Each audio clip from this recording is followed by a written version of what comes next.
નમસ્કાર દોસ્તો, સ્વાગત છે અમારી ચેનલ પર એક્સપ્લોરિંગ ઇન્ડિયા પર। તો અત્યારે અમે બિલિંગમાં અત્યારે આવેલા છીએ અને એની અંદર જો કે અમે તમે પાછલો વિડીયો જોયો છો તમને ખબર હશે કે અમે પેરાગ્લાઇડિંગ માટે ખાસ કરીને આવેલા હતા।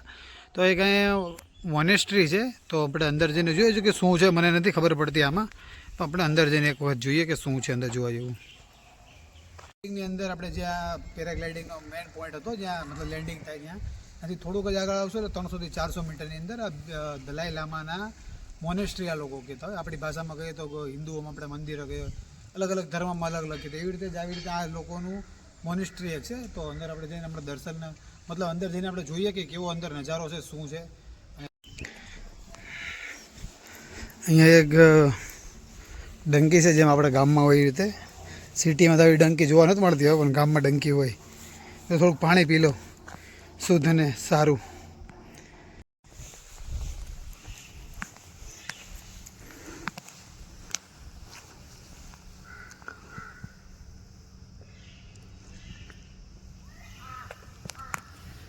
સુંદર મજાના ફૂલો, વૃક્ષો મસ્ત ઉગાડેલું છે લાઈનમાં બધી જગ્યા પર।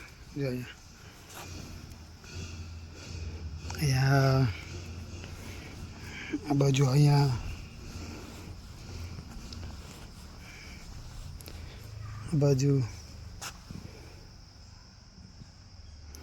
મસ્ત ફૂલથી ફરતી બાજુ ફૂલો વૃક્ષો, ફરતી બાજુ બધે વૃક્ષો ઉગાડેલા છે, છોડ ઉગાડેલા છે નાના નાના મસ્તીના।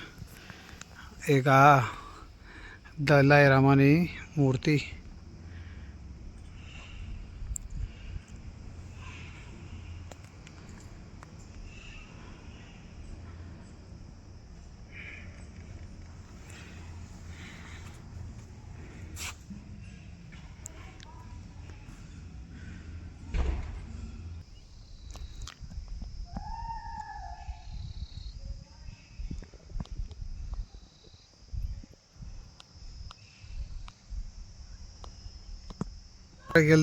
મારા ખ્યાલથી જે આપણે જે મૂર્તિ જોઈ એ દલાઈ લામાની નહોતી, એ કંઈ એમ જ કંઈ બીજી હશે, બૌદ્ધ ભગવાનની જેવું છે, કંઈ મને નામ આવડતું નથી, કેમ કે મેન મંદિર અહીંયા પાછળ છે।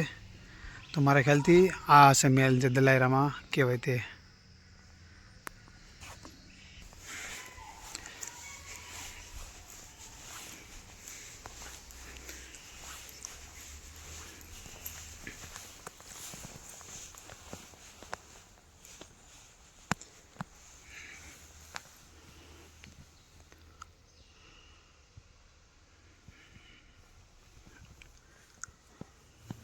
આ છે મેન દલાઈ લામાની મૂર્તિ।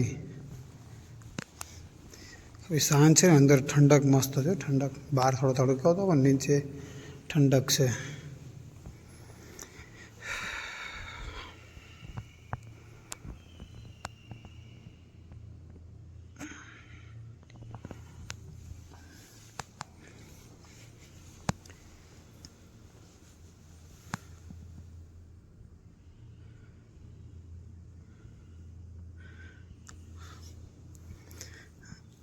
લગભગ પાણી રાખેલું છે, ખબર નથી શું છે, લગભગ પાણી જેવું લાગે છે, કે પછી તેલ હશે, બેમાંથી એક।